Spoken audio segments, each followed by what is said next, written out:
एक प्रसंग में भगवान शिव के उपासक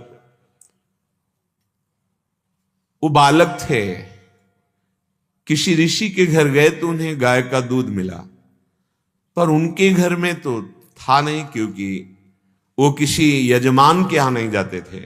निरंतर तप के द्वारा शरीर को सुखाते हुए भगवद आराधना में प्राण पोषण के लिए जंगली कंदमूल फल। बाल ऋषि ने आकर हठ किया मां से कि मुझे दूध चाहिए, तो उन्होंने जंगली जो चावल थे उनको पीस करके ऐसे दिया, लो। उनका नहीं, मैंने दूध का स्वाद पाया है, ये दूध नहीं है। तो उनका हम लोग अकिंचन है।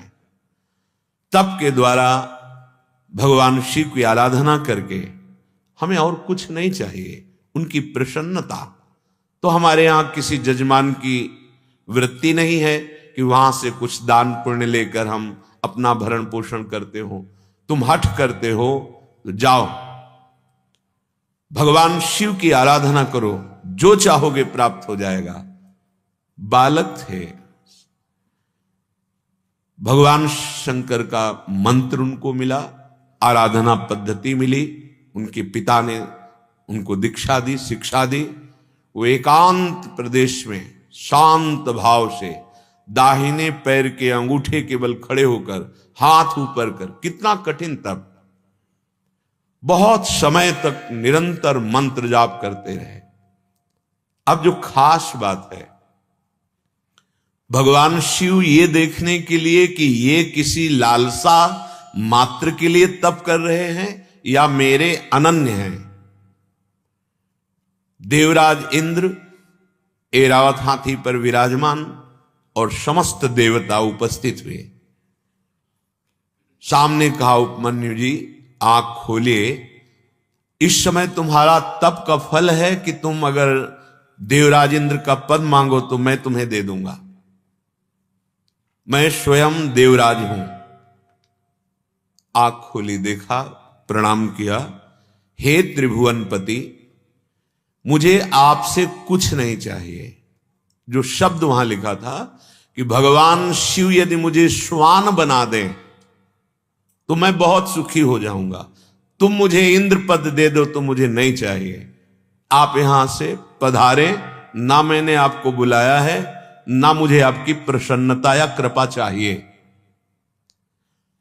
अब वो देवराज इंद्र हो तो चले जाएं, वो तो स्वयं भगवान महादेव जी। उन्होंने कहा, शिव में क्या है? चिता की भस्म लगाते हैं, मुंडों की माला पहनते हैं, बट वृक्ष के नीचे रहते। उनका शांत, अगर एक भी शब्द हमारे आराध्य देव के प्रति बोल दिया तो ऐसा मत समझना कि तुम त्रिभुवनपति हो, हम ऋषि तुम्हें दंड नहीं दे सकते, अभी मैं तुम्हें दंड दे दूंगा। अब वो देवता हो तो डरे, वो तो भगवान महादेव। फिर निंदा शुरू कर दी। तत्काल हाथ में जल लिया, अघोर मंत्र का उच्चारण किया। यह अमोघ मंत्र किसी को भी नष्ट कर सकता है, चाहे वो कितना बड़ा देवता हो। ये भगवान शिव का अघोर मंत्र उच्चारण करते हुए जो ही मंत्र पूरा होने को हुआ, नंदकेश्वर प्रकट हो गए और कहा, अपने आराध्य देव को आराध्य देव के मंत्र से ही प्रहार करना चाहते हो?